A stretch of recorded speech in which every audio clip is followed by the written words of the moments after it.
영상 보시기 전에 구독과 좋아요, 그리고 다음 내용으로 원하시는 내용이 있으시다면 댓글로 남겨주세요. 오늘은 삼국지 3대 대전이라 불리는 전쟁들에 대해서 살펴보는 시간을 가져보겠습니다. 1장 관도대전 중원의 패자를 결정짓다. 서기 2세기 후반, 후한말의 중국은 마치 거대한 혼돈의 도가니 같았습니다.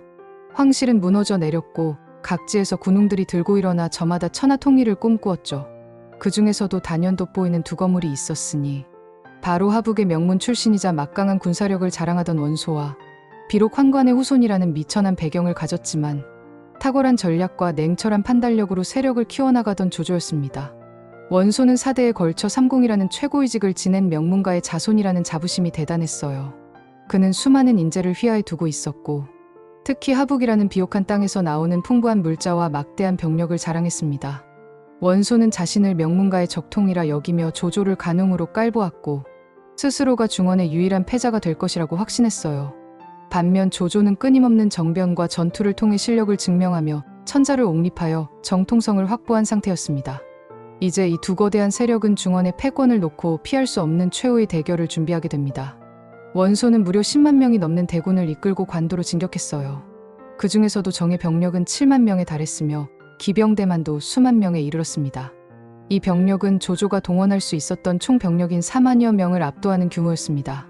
조조의 군대는 수적으로 열세였을 뿐만 아니라 오랜 전쟁으로 인해 피로도 누적된 상태였죠.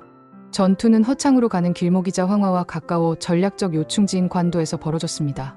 전투는 조조에게 처음부터 불리하게 전개되었습니다. 원소는 자신의 막대한 병력을 활용해 조조의 진영을 짓누르는 데 주력했어요. 그는 거대한 토산을 쌓아 그 위에서 화살을 쏘아대 조조군을 괴롭혔고 조조는 이에 맞서 투석기인 발석거를 만들어 대항했습니다. 양측은 서로 대치하며 소모전을 벌였고 싸움은 기나긴 장기전으로 흘러갔습니다. 시간이 흐를수록 조조의 고통은 깊어졌습니다. 그의 군량은 바닥을 드러내기 시작했고 병사들의 사기는 땅에 떨어져 절체절명의 순간을 맞았습니다. 조조 진영에서는 탈영병이 속출했고 심지어 조조의 오랜 친구이자 모사였던 순욱조차 조조에게 후퇴를 고려해야 한다고 조언할 정도였어요. 조조는 절망적인 상황 속에서도 병사들의 사기를 꺾지 않기 위해 필사적으로 노력했습니다. 그는 후퇴를 고려하면서도 한편으로는 마지막 기회를 엿보고 있었죠. 바로 그때 상상치도 못했던 일이 벌어집니다. 원소의 모사였던 허유가 조조에게 투항하는 드라마틱한 사건이 일어난 것이죠. 허유는 원소의 오랜 버시자 책사였지만 원소의 우유부단함과 자신의 계책을 받아들이지 않는 것에 깊은 불만을 품고 있었습니다.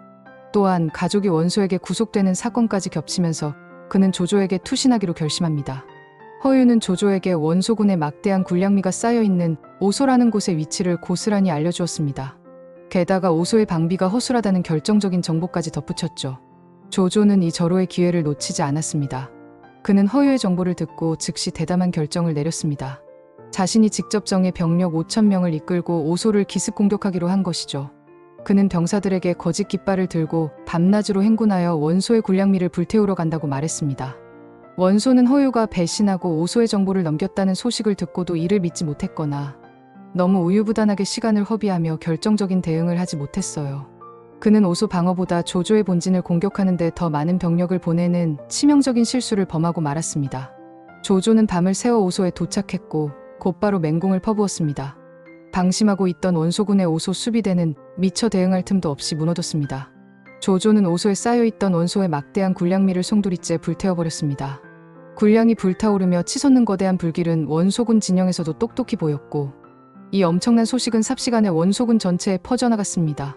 군사들은 크게 동요했고 진영 곳곳에서는 반란이 일어나고 사기는 바닥으로 떨어져 더 이상 싸울 의지를 잃고 말았습니다. 조조는 이 혼란을 틈타 맹공격을 퍼부었고 괴멸에 가까운 타격을 입은 원소군은 도망치기 바빴습니다. 원소는 겨우 소수의 병력과 함께 몸만 피했고 그의 거대한 군대는 완전히 붕괴되었습니다. 관도대전은 수적으로 압도적인 열세였던 조조의 압도적인 승리로 끝났습니다. 이 전투로 원소의 세력은 사실상 소멸되었고 조조는 하북 전체를 장악하며 명실상부한 중원 최강자로 우뚝 섰습니다. 만약 조조가 패했다면 삼국시대의 지도는 완전히 다른 모습이었을 거예요. 관도대전은 훗날 위, 촉, 오라는 삼국이 정립되는 기반을 다진 첫 번째이자 가장 중요한 전투로 평가됩니다. 2장 적벽대전 삼국 정립의 서막을 열다. 관도대전에서 압도적인 승리를 거두며 중원을 손에 넣은 조조는 이제 거칠 것이 없었습니다. 그의 야망은 한반도까지 미칠 정도였고 중국 대륙 전체를 자신의 발 아래 두려는 꿈에 부풀어 있었죠.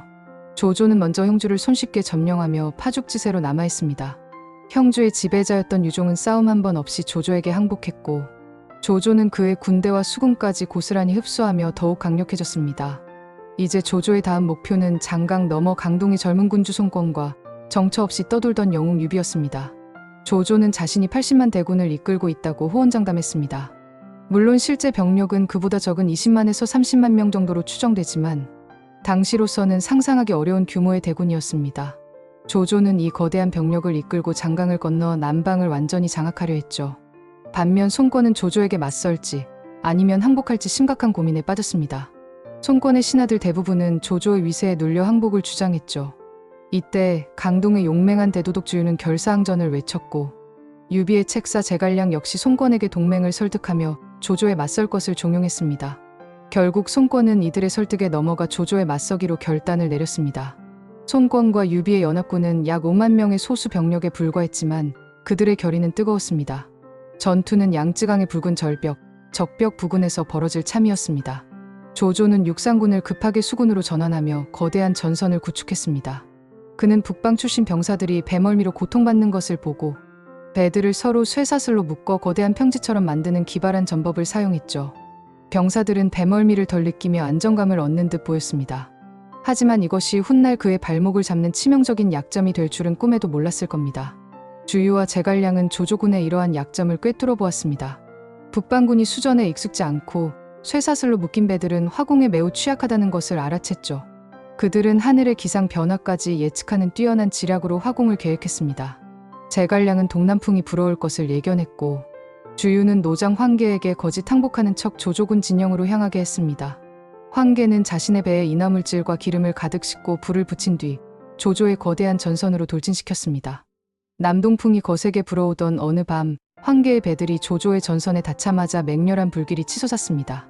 쇠사슬로 묶여있던 조조의 배들은 순식간에 거대한 불덩이가 되어 장강을 뒤덮었고 검은 연기와 맹렬한 불꽃이 밤하늘을 불태웠습니다. 불길은 강변에 설치된 조조군의 진영까지 번져나갔습니다. 대혼란에 빠진 조조군은 우왕좌왕하며 도망치기 바빴습니다. 불길과 연기 속에서 병사들은 서로를 짓밟았고 육지로 도망친 병사들마저 송권과 유비연합군의 맹렬한 추격을 받아 엄청난 피해를 입었습니다. 조조는 간신히 화용도를 거쳐 도망쳤지만 도망치는 길에서도 매복해 있던 연합군의 공격을 받아 병력의 대부분을 잃고 말았습니다.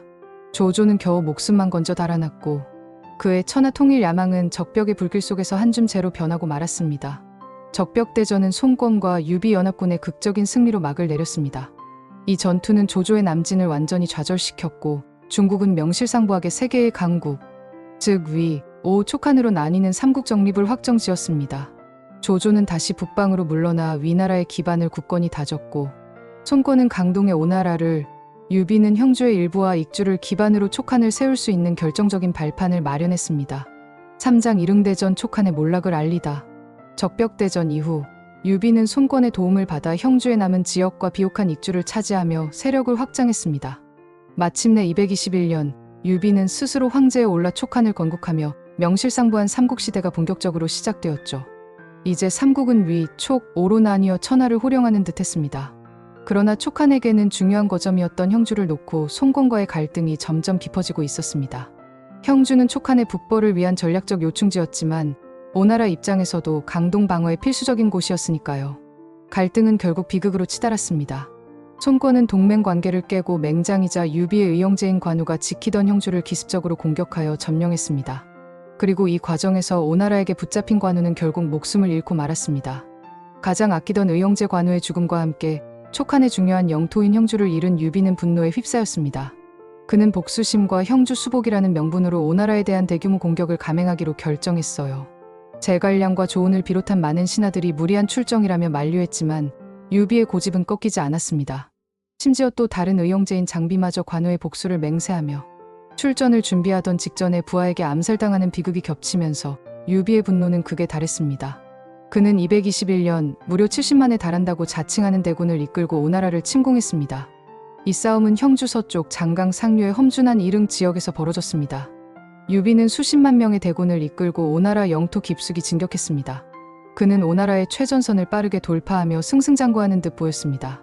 그러나 오나라의 젊고 유능한 대도독 육소는 유비의 노림수를 꿰뚫어 보았습니다. 육소는 촉한군이 무리하게 진격하여 대군을 좁고 험한 숲과 계곡을 따라 길게 늘어진 진영으로 구축했다는 점을 파악했습니다. 게다가 한여름의 무더위와 장마로 인해 병사들이 지쳐 있으며 오랫동안 전쟁을 치르느라 사기마저 떨어져 있다는 점을 냉철하게 분석했죠. 육소는 유비의 군대를 무리하게 공격하지 않고 오히려 후퇴하는 척하며 촉한군을 더욱 깊숙이 유인했어요. 그리고 7개월이 넘는 긴 대치 끝에 무더위와 습한 환경에 지칠 대로 지쳐 진영 곳곳에 목책과 움막을 세워놓은 촉한군의 허술한 방어선을 확인했습니다. 육소는 기다리던 기회가 왔다고 판단하고 전면적인 화공을 감행했습니다. 뜨거운 여름 날씨에 마른 나무와 풀들이 가득한 곳에 불이 붙자 유비의 길고 긴 진영은 순식간에 거대한 불바다가 되어버렸습니다. 좁은 계곡과 숲에 갇힌 촉한군은 도망칠 곳도 없이 불길에 휩싸였고 우왕좌왕하는 사이 오나라군의 맹렬한 공격을 받았습니다. 병사들은 지리멸렬하며 무너져 내렸고 수많은 장수와 병사들이 일흥의 불길 속에서 사라졌습니다. 유비는 간신히 몸만 피하여 백제성으로 도망쳤으나 이 전투의 엄청난 충격과 패배감 그리고 관우와 장비에 대한 그리움이 겹쳐 병을 얻어 이듬해 223년 백제성에서 사망하고 말았습니다. 일흥대전은 촉한에게는 치명적인 패배이자 돌이킬 수 없는 비극이었습니다. 이 전투로 촉한은 정의 병력을 거의 대부분 잃었고 국력은 급격히 쇠퇴했습니다. 반면 오나라는 젊은 육손의 뛰어난 지휘 아래 대승을 거두며 강동의 지배권을 확고히 했습니다.